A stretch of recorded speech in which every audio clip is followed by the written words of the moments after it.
We are a tight group here, so I'm going to break all the rules and actually go around the room and ask for very, very quick introductions, just so that we know who's here. But before I do that, I want to talk a little bit about this panel. We are talking about lean in the academic setting. My name is Errol Artledge. I'm President and CEO of M34 Capital. We are a private investment firm focusing exclusively on academic spin-outs. And I've been with M34 for about 2 years. M34 has as its backbone the lean process. That's how we do our diligence. That's how we look at projects. That's how I make cases to my investment committee. Before my role at M34, I was the program manager at the National Science Foundation, and I started a program called the Innovation Corps. The Innovation Corps is a program to support the commercialization of research that had previously been supported by NSF. And in that program, we built an entire framework around helping researchers understand value propositions. And in that program, we brought teams of researchers previously funded and put them through this course using the business model canvas, using Lean Startup, to identify the opportunities and make a go or no-go decision at the end of about 8 weeks.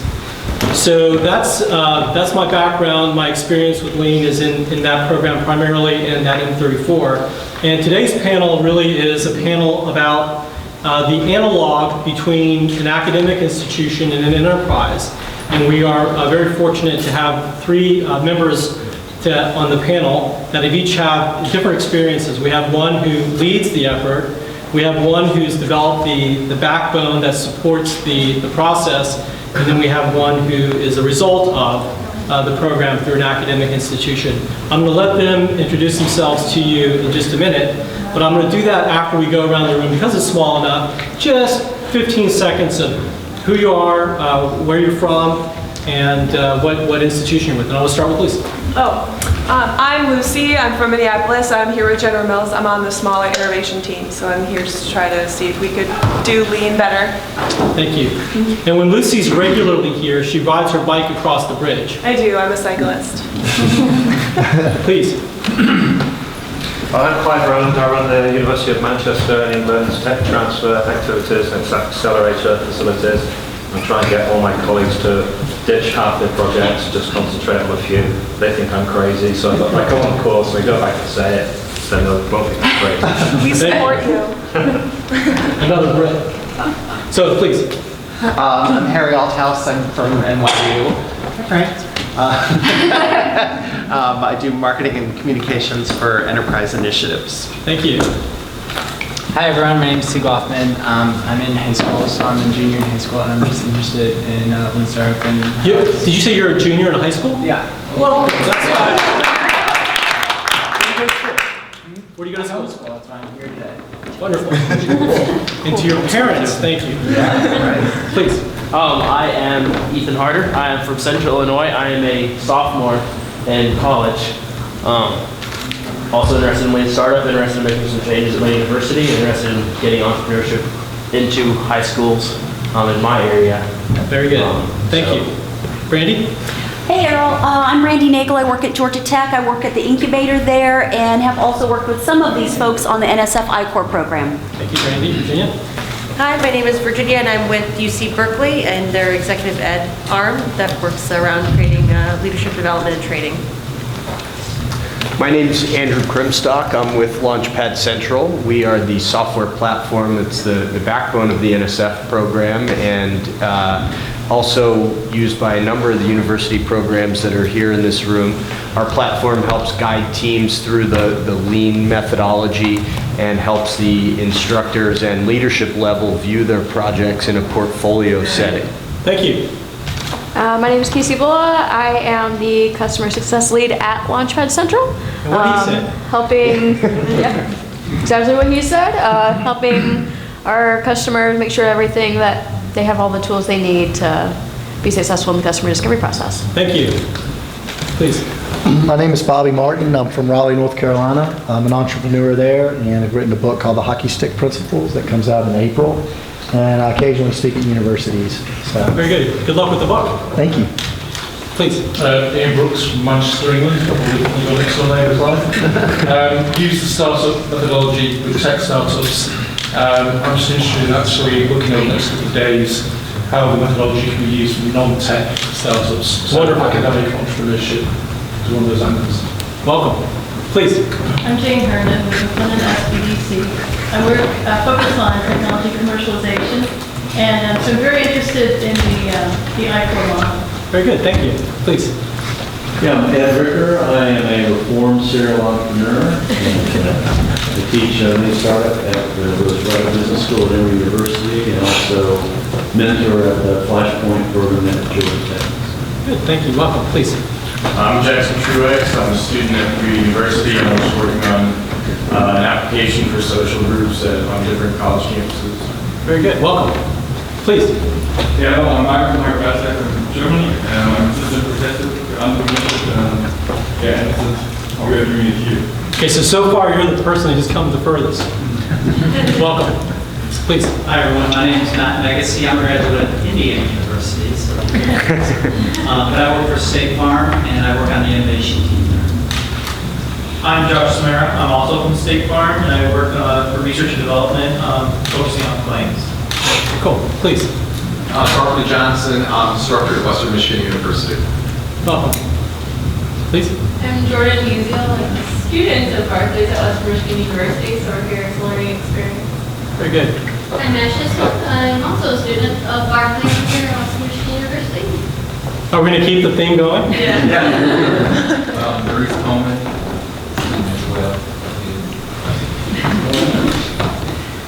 Garrett Dunham. I'm with Singularity University, helping them launch their startups on there. Very good. Right here in town.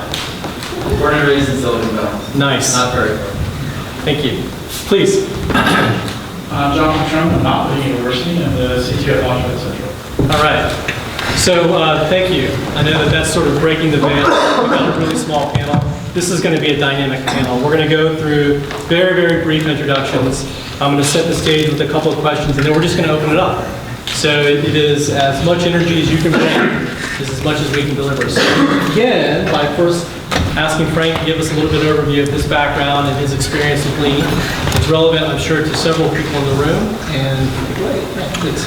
Sure. So I'm Frank Romalowski. I'm currently the executive director of the NYU Entrepreneurial Institute, which is the entrepreneurship center across the university, helping startups get started up by the 60,000 odd NYU students, faculty, and researchers across all schools and colleges. And we do a ton of stuff, from running a venture fund to boot camps, workshops, accelerators, yada, yada, yada. But I got started really on my path here. I'm just going to rewind really quickly. Investment banker turned Silicon Valley product manager who fell into venture capital, spinning out businesses from Bell Labs at Lucent back in the late 90s, where we would partner with technologists and try to help them start a startup with it by applying both our intellectual and financial capital, so to speak, to those startups, where we learned a lot of lessons the hard way about how startups do and do not work, how to commercialize research and all that good stuff. But we had a lot of success with the model, and that led to the creation of a venture fund in 2001, where we kind of took the show on the road and worked with companies like IBM, British Telecom, Philips, Intel, and a lot of others.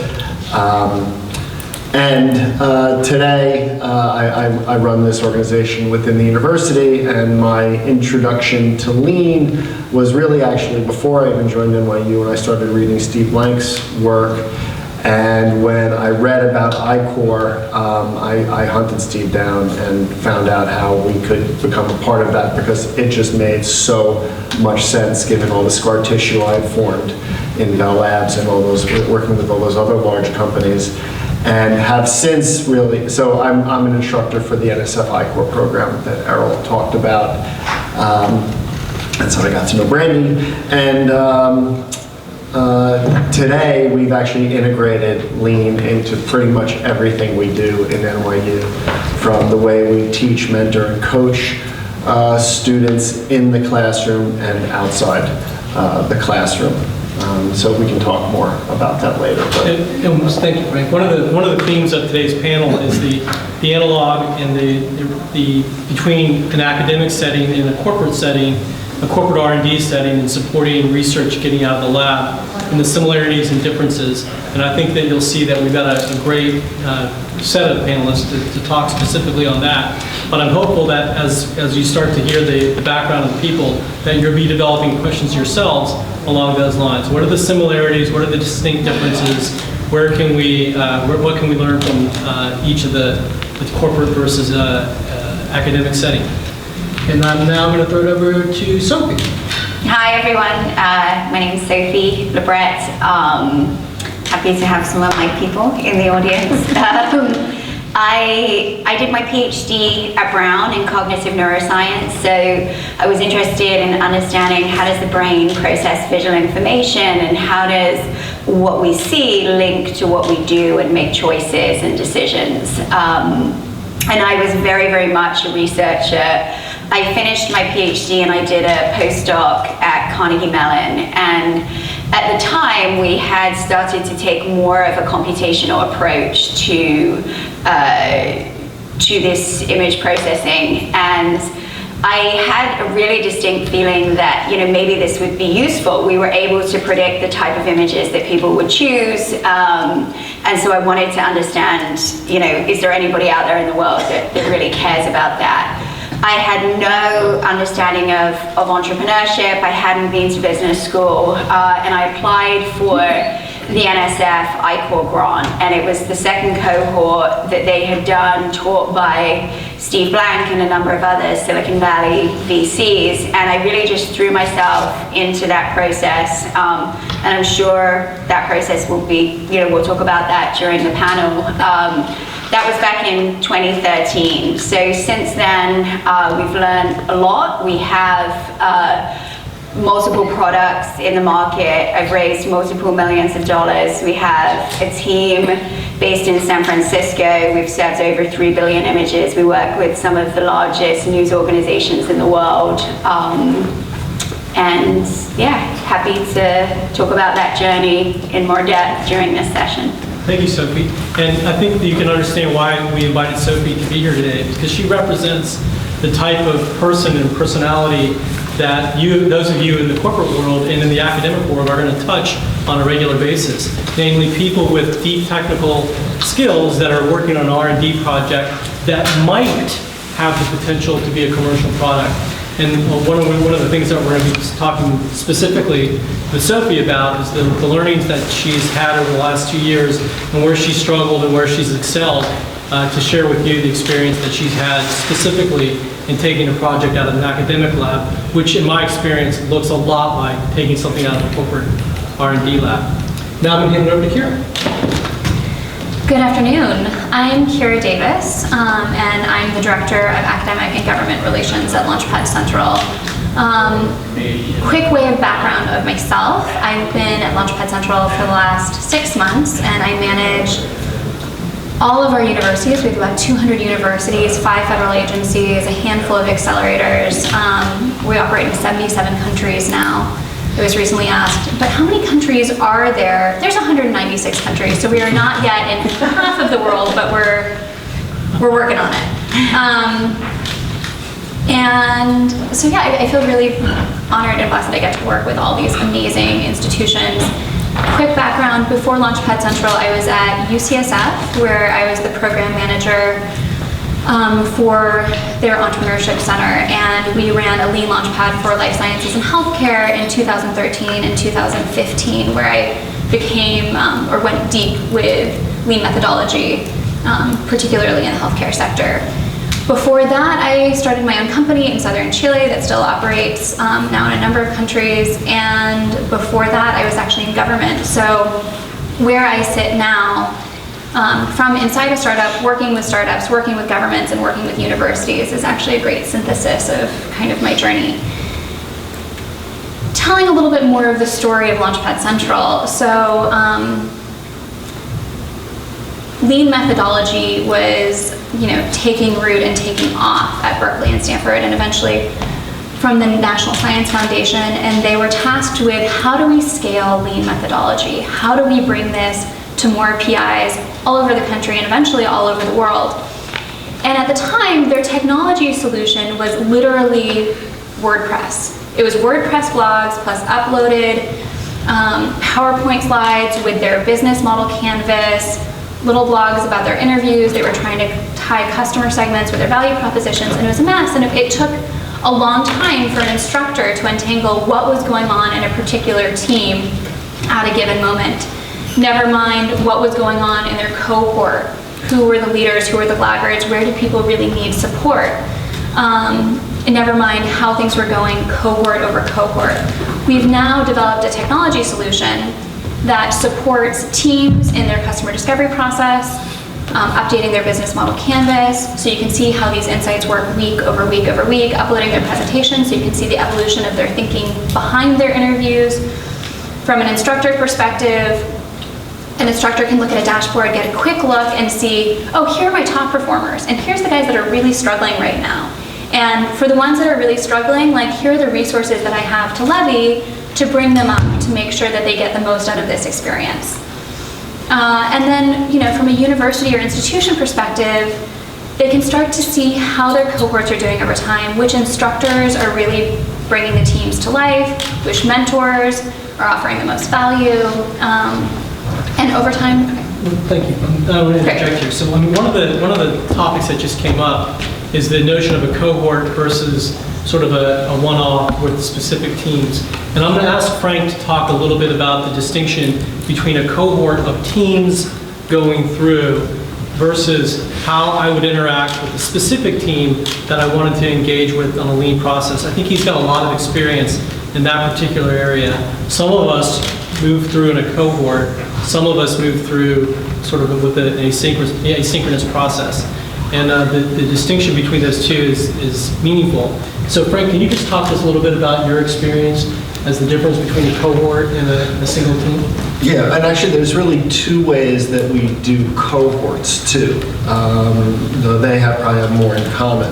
The two ways, just to clear that up front, is we certainly teach a lot of classes using the Lean Launchpad methodology. But we also run an accelerator for teams over the summer as they're exiting the university. So if you're a senior or a second year MBA or engineering or even towards the end of your PhD program, you can apply to participate in our accelerator. We actually give them money to actually enter the program, though we don't take any equity, but then put them through a rigorous version of the essentially I-Core Lean Launchpad curriculum with a bunch of other stuff. So that's kind of the one hand, that's the cohort-based model. Defined start and end date. In one case you get a grade, in another case you don't.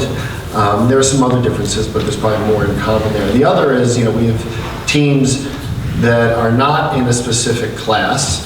They're not in our Summer Launchpad Accelerator, who come in, who we just try to help over the course of the year.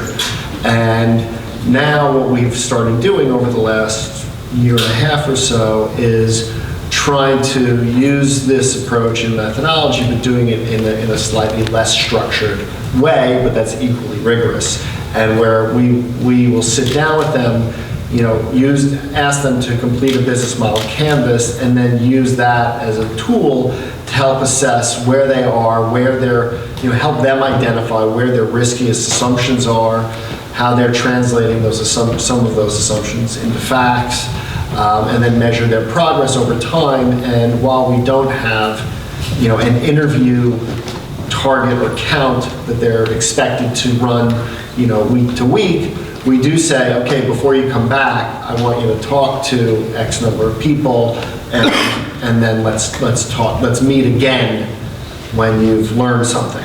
And we try to put them through that without a defined start and end date. Can I just see a show of hands? How many people have a cohort mindset versus a single project mindset? So the cohorts, just one, and then single project mindset?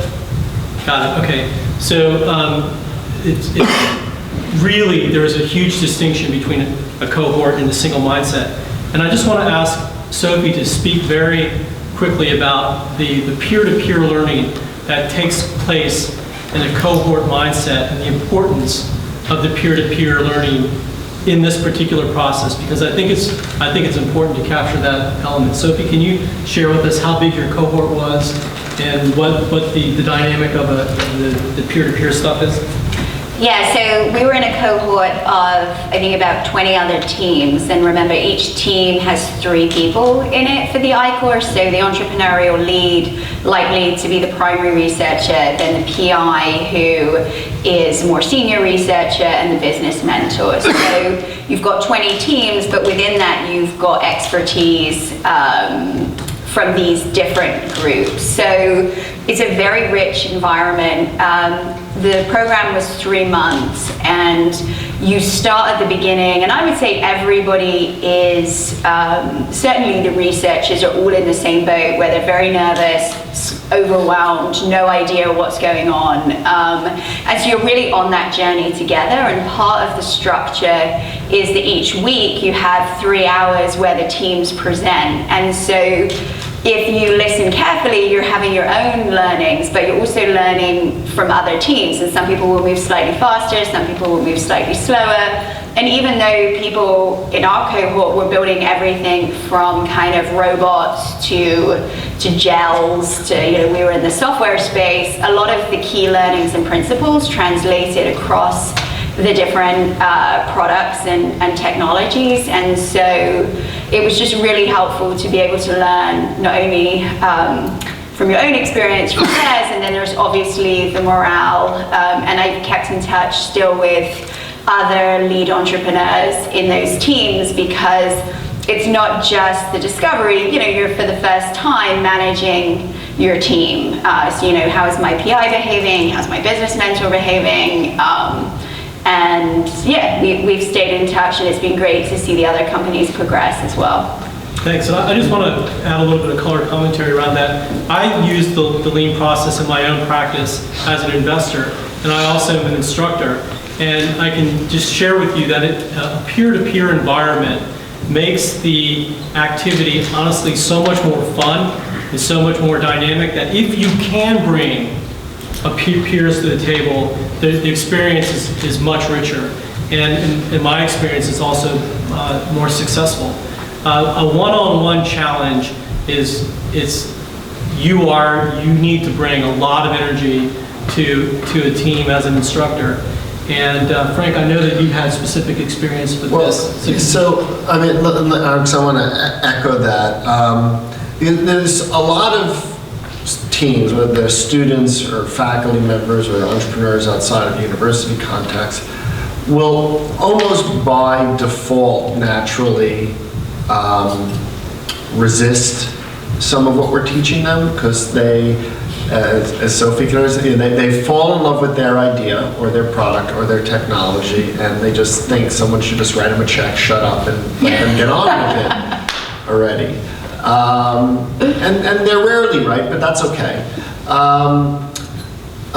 So the part of, I think, the benefit of this cohort model is you can start to see in others what you may not be seeing yourself. And there's, I think, a lot of value in that. I think that's kind of what you were talking. So actually, one of the things that we're doing now, and I don't know if you know this, but we're actually trying to create a light touch cohort structure within NYU, where we'll still have the individual one-on-one mentoring, but create a group. It doesn't have as much of a defined start and end date, but where we'll get the teams together once a month to do a little bit of a group download, so they can see, both learn from each other, but also I believe a lot of learning happens when we're actually interrogating or beating up the teams. And they hear the questions that we're asking, they hear the lessons that they may not hear themselves, because they're, when you're being criticized for being wrong, sometimes we inherently shut down, but when you see someone else do it, you go, yeah, you idiot, and even though you're doing the exact same thing that idiot was supposedly doing. So those of you in the corporate setting, I can't emphasize how important this subtle point really is, because there will be reticence in your corporate R&D department. No. They will, I suspect, that they will say that's not the way we do it here. And I just want to encourage you to think about what we just said about the peer-to-peer learning and the importance of that. Please. Yeah, thank you. Does anybody have any experience within you're describing a loose cohort structure of, usually you start the same group and you end with the same group, or some people drop. Has anybody tried starting a group and then introducing? Yeah. So I think the question is, has anybody tried to do it asynchronously? Bring the cohort through, and then feed people in as it's gone forward. Frank, I'll take a shot at that, but I want to give Frank an opportunity to answer that. We haven't yet, but that's what we're going to start doing. I mean, the difference with the class or with our accelerator is everyone at least should be focusing on different elements of their business model at different time, right? You should be starting with customer segments and the value propositions and moving on through. And even though, halfway through the cohort, some teams are still trying to figure out who their customer is and others are already moving on to their revenue model. So that kind of happens naturally, I think, in a class, in an accelerator, in I-Core. In this case, some teams may be coming into this cohort as a night program I described, knowing exactly who their customers and value proposition are, and others may need to be starting there. So we're going to experience that firsthand, but it's less of a, there's not like a weekly or even monthly assignment. It's much more bespoke, but we're going to bring them together so there can be that element of shared learning. Because even once you think you have product market fit, you're still going to be making adjustments to what your value proposition and customer segments and other elements are as well as time goes on. So I don't know if that answers the question, but. So my thesis is that the teams that are coming in can draft off of the teams that are in front of them. And so they would have to start from the beginning to sort of work their way up. But the experience that I've had in my portfolio, my investment portfolio, is that I actually encourage the people that are 4 steps ahead to talk backwards and say, and this is what you're going to expect in the next 2 weeks. This is what you're going to expect in the next six weeks. We've run the I-Core program enough to know that there actually is there's a pulse to the whole activity. And I'm going to put Brandy on the spot here and ask her to share with us her experience in running the pulse. So just shout out. So the pulse within one cohort? Yeah. So it's a 3-day opening, and the first day the teams all come in and say, oh, our product is for everyone who has hands. I mean, it's just, it's the whole world, right? And then on the second day they say, oh, well, maybe it's not that. Maybe really nobody understands what we do or why it's important. And at the end of the second day, sometimes Frank would want to go out for an adult beverage afterwards because it's so discouraging that they're just... Only one?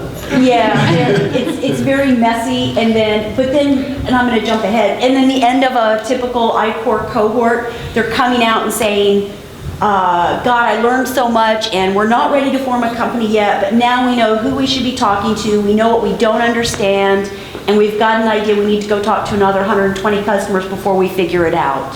Is that yeah. And for those of you who don't know, Brandy is speaking on this topic. Oh, yes, I'm speaking about, thank you, LinkedIn for customer discovery tomorrow at 2 o'clock. So please join us for that.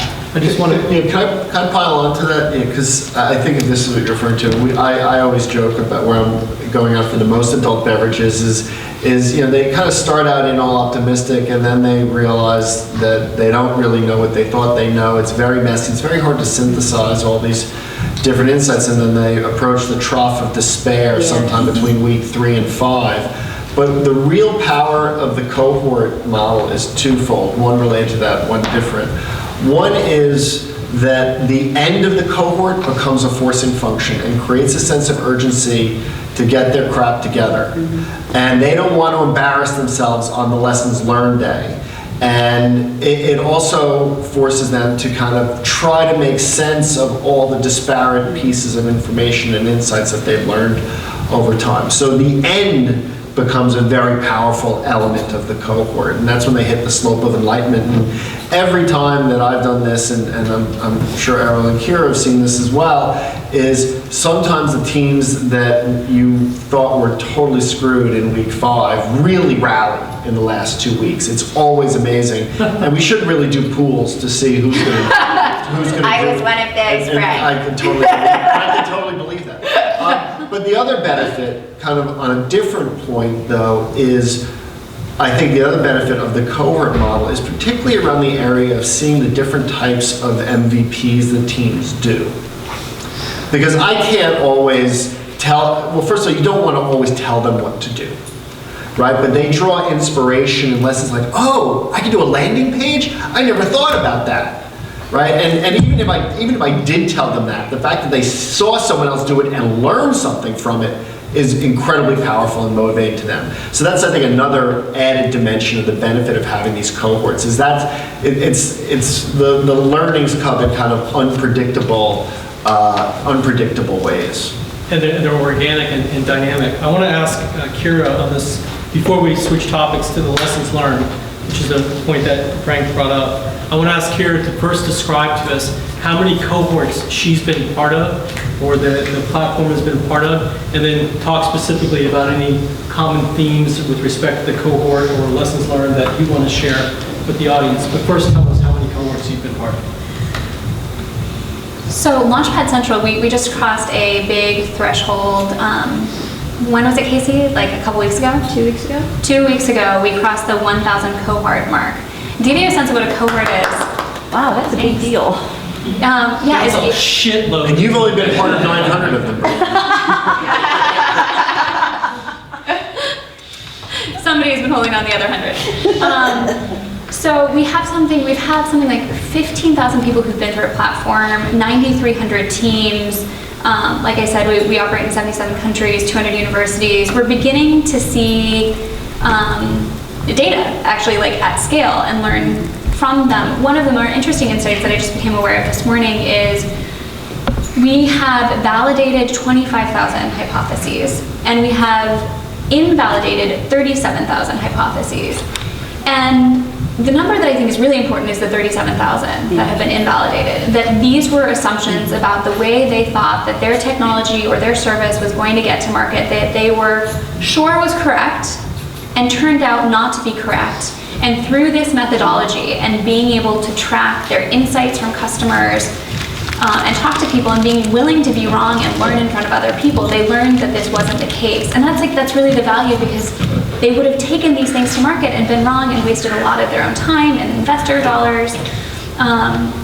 So I think that's really where the magic is. We're seeing some, Launchpad Central works with governments and academic institutions as well as enterprises. We're beginning to see some trends around when we can begin to see if we think a team is going to succeed. This is not always the case, but like Frank said, at the beginning of a cohort, every instructor has their favorite team and they have their money on them, and by week 3, everything is scrambled. Who you thought was going to be at the top is at the bottom. Somebody's having mental breakdown. Like, it's a scramble. But by week 4 or 5 of a 10-week course, the ones that have gone to the mat and done the most customer interviews, have engaged with their mentors the most and engaged with the instructors, and are coming out of the trough of despair with fighting words and like ready to just learn as much as they can. Those are the ones that typically end up on top at the end of the cohort. And the mentor engagements was really the surprise too for our enterprise customers, that when they looked at our software and they're like, why would we care if a mentor was engaged? This really it sounds like it's just for the academic world.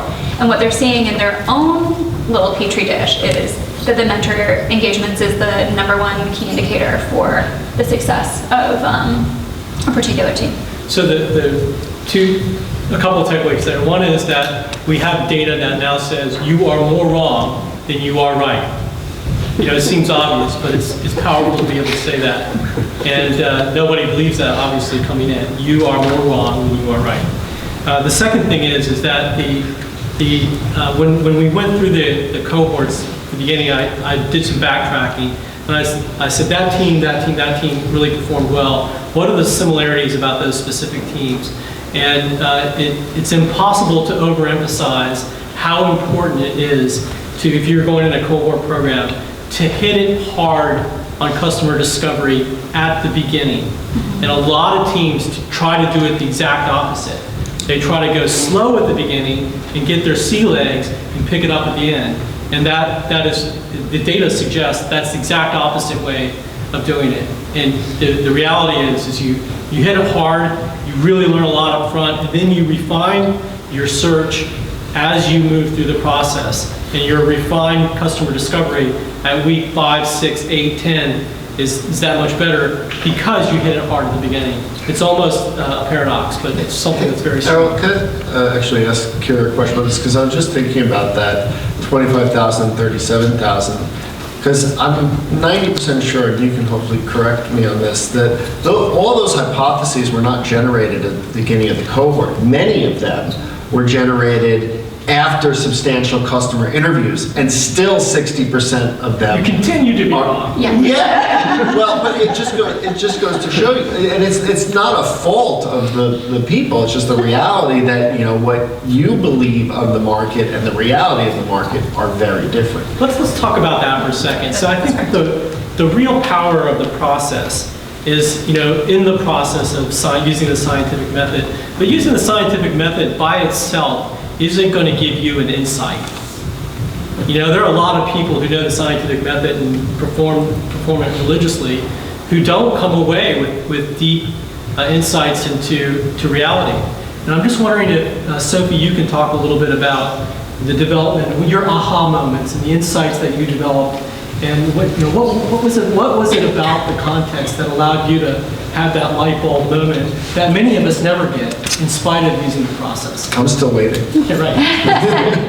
I think, it's interesting, people have, and we sort of alluded to this, a lot of internal biases where even if you sit in class and they say, you're testing a hypothesis, you might be wrong, ask the customer.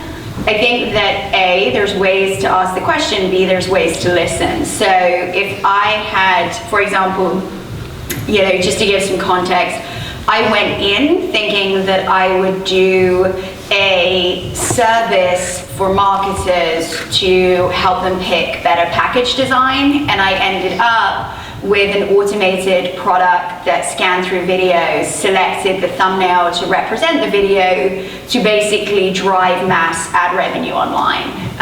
So that's where I started, that's where I ended. And I think that, okay, I need to ask these questions, and I think often people go, there's a certain way that you can ask questions where you just want people to confirm what you already think. So I could go to Coke and say, so you really need this, right? Right? Do you need this? Oh, great, okay. And so I'm confirming my own hypothesis, even without realizing it. It's just we're naturally wired to look for confirmation, confirmatory data. It's called confirmation bias. It's like a known thing in psychology. So I think the first thing is really, really being disciplined in the way that you ask questions, so that you're not confirming or disconfirming one way. They're very open.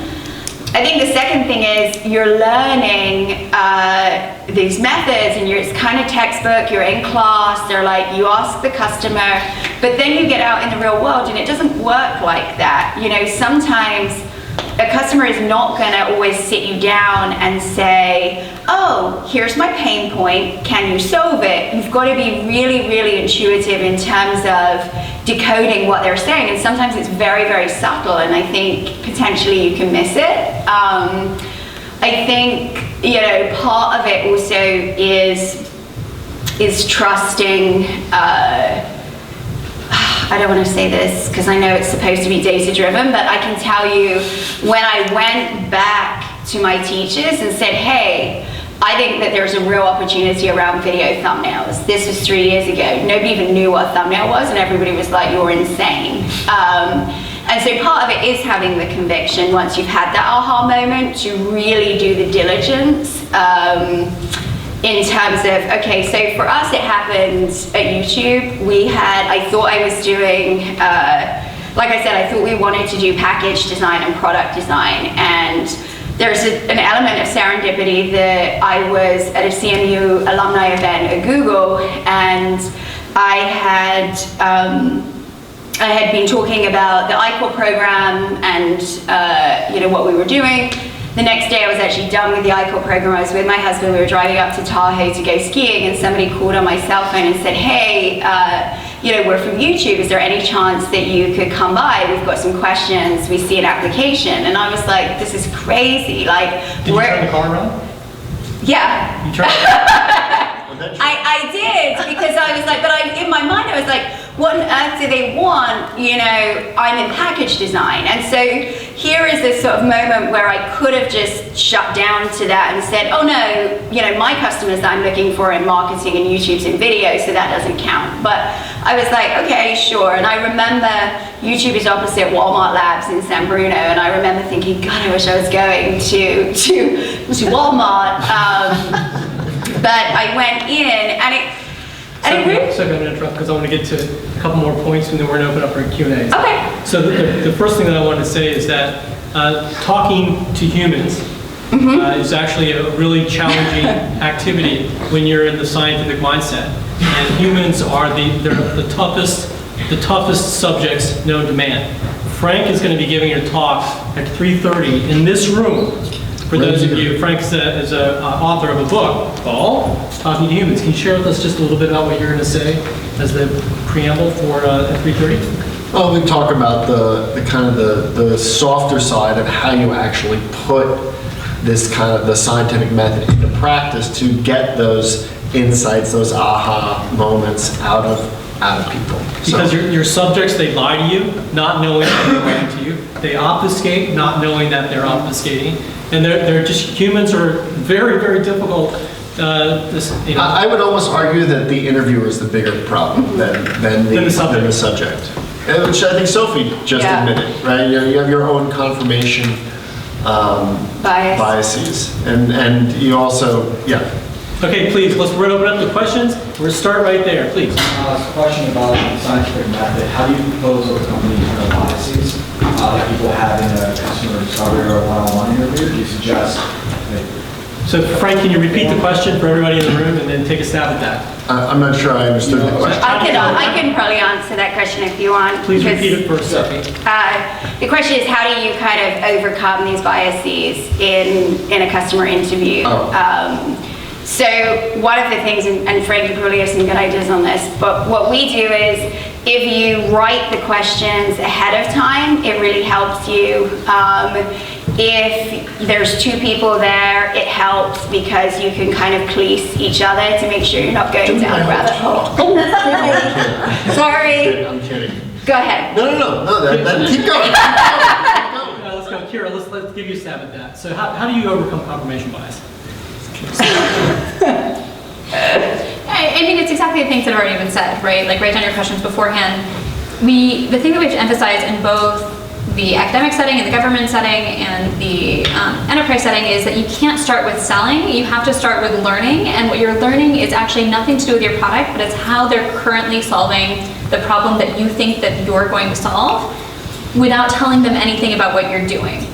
So they have resist that temptation. Yeah, resist that temptation and just learn all about, how they hack around the thing that you think that you can help them with, and then learn if that thing is actually bothering them very much, if they're looking for another solution to that thing, what the switching cost is, if they were going to go from the way that they're doing things to another thing, and if that's worth any money to them. You go in with a child's mind, right? You are an open vessel, and they're there to help you fill it. Next question, please, anybody? Yes? How early do you ask these teams within cohorts to bail out on their ideas when they're not getting good feedback because of the... Frank, take the question. So, how early do you... Please repeat it. The question is, how early do you encourage teams to bail out on their idea? And the first day. And because your idea is not one monolithic thing. Okay, this is actually the very first thing we teach the teams, is that your idea is really a business model. That we use the business model canvas. You can use alternate tools. I like the business model canvas. And we break it down into 9 constituent parts. Who's your customer? What's the value proposition? How are you going to keep and grow customers? How are you going to deliver the product to them? What's your revenue model? So forth and so on. A change in any one of those is a pivot. A pivot is not a restart, and it's not abandoning your idea. Okay? So we don't encourage anyone to totally abandon everything they're doing on day one, because you don't have enough data points to affirm that. But if you start seeing repeated feedback after 10 interviews and 10 people said, we don't have this problem, that doesn't mean your idea is wrong. It means your initial target customer segment may be wrong. And we'd say pivot and pick a different customer segment and go talk to them. Because sometimes early adopters are difficult to find. Yeah. And so like there's a fine line. Sophie was a great example. She was totally wrong. Well, I mean, early adopters within a segment, like when I started my company, I wanted to call on banks. Well, all the banks, at the beginning, they didn't want to buy it. They were like, nah, this isn't a good idea. But then eventually they did. And so it's like finding that fine line is tricky. You know what I mean? Like, I'm going to take a stab at that. Everybody knows Jeffrey Moore is crossing the chasm where there's a distribution, right, of customers. At this end of the distribution are the innovators and the early adopters, and at this end of the distribution are the laggards. And sometimes you can confuse no resonance because you're talking to the wrong end of the spectrum, right? And that's a very, very real threat to this process. If you can't find these people, the early adopters and the innovators, your business will struggle, to be sure, but sometimes you can confuse lack of resonance with the fact that you're just talking to the wrong personalities. Sophie, you've had experience in this in particular. Yeah, I mean, well, and also I had problems at the beginning. So after I said YouTube displays an interest, the next call I made was to Hulu because I thought, well, Hulu looks like YouTube. And the problem here was that I was not communicating the value proposition. I don't know for the sort of scientists in the room if you have also struggled with this, but it took me such a long time to not talk about a technical solution and instead talk about a value proposition, and I could not break those apart for a long time. And so I had maybe a 40-minute call with Hulu where I had said, do you want us to improve the neural response to your video thumbnails? And the guy was like, look, it's been a really interesting call, but this technology is not for us. And I could have just put the phone down and been like, oh, okay. And instead I said to him, well, I don't get it. Like, you look like YouTube, and YouTube's really excited about this. And he was like, well, why are they excited about it? And I was like, well, because they think if people click on more thumbnails, they'll make more ad revenue. And he was like, oh, well, why didn't you just say that like 45 minutes ago? So I think that there's a risk, definitely there's a risk with the laggards, but there's also a risk that, as Frank was saying, there's problems in the interview on the interviewer side, and so maybe you're not asking the right questions. I think one of the biggest challenges, but I think the biggest benefit, or one of the biggest benefits of Lean is the following. And I'm going to use an example here. We have a pretty good age distribution in this room. If I asked each of you, what's the value of Facebook to you? You'd probably get about 10 different answers. Okay? But when Facebook started, it had one unique value proposition to college students, or to Harvard students initially, right? It was, is she single or is she dating someone? Yeah. Okay, that was the value proposition, which was very hard to figure out when you're in college. The mainstream market that everybody wants to serve is actually composed of 10 or more different markets, like you guys are as Facebook users. And our high school students probably say, we don't use Facebook anymore. But putting that aside for the moment, okay? So the challenge of Lean for you is to find what is the value proposition and the customer segment that resonate most.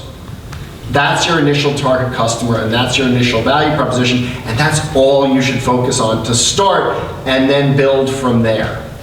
Okay, you might not even have the vision of where Facebook is today, and I don't think Mark Zuckerberg did, but it was by starting small, and he achieved product market fit. He got 90% of Harvard students to use it within 1 month, and they used it, 65% of them used it every day. That's product market fit. That's what you're focusing for. But if you just think about it as, well, there's only 10,000 students, that's a crappy market. I think Eric Ries is the person who loves to say, I'd rather have, 100 incredibly passionate rabid users than 1 million users who are like, eh. So the trick is to find those, that small niche that is absolutely rabid about your product, and that's product market fit. Can I see a show of hands at how many people in the audience know and use the tool, the value proposition canvas? So I just want to shout out here to our friend Alex Osterwalder, who's sitting in the back. Alex, can you please raise your hand? Alex has done more to change the tone and tenor of entrepreneurship and innovation in academic settings and in corporate settings than all of us up here combined. And I just wanted to make sure that you knew of the latest body of knowledge that uses the same type of Canvas framework specifically for product market fit, because it is the area where most teams struggle. Thank you, Alex, for that contribution, as well as for the business model Canvas as a fundamental framework. Those of you who haven't heard Alex speak on this, I would encourage you to pull him aside and see, buy him a beer. You drink beer, right? You drink copious amounts of beer. Cronenberg, right? Cronenberg. Let me ask you to talk a little bit about the notion of lessons learned. Because in the I-Core program, we took a very protracted and thoughtful approach to what the last day of this activity was going to be. And the last day of this activity was specifically not going to be a demo day. Those of you who know what I mean by a demo day know that demo days can be almost completely denuded of content. And in our approach, we said we're going to stop that, and we're going to talk about lessons learned. I'd like to ask Frank, and then Kira, and then Sophie to talk just a little bit specifically about the notion of lessons learned versus demo day and what it means to the context of a lean startup. Frank? Yeah, so the demo day, or the pitch day, whatever you want to call it, ends up invariably being for a good chunk of teams about putting lipstick on a pig. So I applaud trying to avoid that. So, and maybe let me rewind a little bit, this won't take long, is what we ask the teams to do in the cohort every week is to tell us, this is what we thought, these were our assumptions, this is what we did, these were our experiments, this is what we learned, these are our results, and this is what we're going to do next, which hopefully I don't have to explain. So the lessons learned presentation is kind of like the meta version of that. So we really encourage them to be reflective. These were the asinine half-baked assumptions we had at the beginning of the program, and then not week by week chronological telling, but kind of the meta, package it in a story and tell us these were the things we did, and these were the big insights and aha moments. These were the big pivots that we made that really transformed us. And now here's what we're doing. Here's the risks that we have. Here's the boxes on the canvas that we haven't really fully validated. We're really not sure what our revenue model is, but boy, do we think we got product market fit. And this is what we're going to do going forward to it. And it's so refreshing, but I also think it's really helpful to the teams to be more reflective and really think about what it is that they learn, as opposed to how can I try to sell this to investors and raise money. Yeah, and it's refreshing, and it's intellectually honest, and it gives us a way to have a dialogue. Kira, you've seen hundreds of these. In 20 seconds, talk to us about the distinction between lesson learned versus demo day. Then Sophie, I'm going to ask you to give us the same, and then we're going to go right down the road, the last 2 minutes closing. So it's the difference between the highlight reel that you show on Facebook to showing 20 seconds of your day every day for the last 10 weeks of your life, and it's been like this.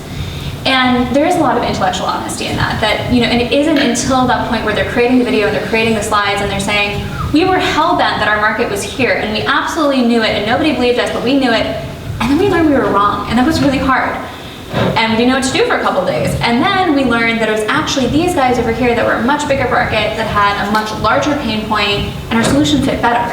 And so here's what we're experimenting next. And it's this beautiful, honest conversation that they're having about their learning. And I think it isn't until that point where they really get how much they got, that before that point it just feels like a lot of work.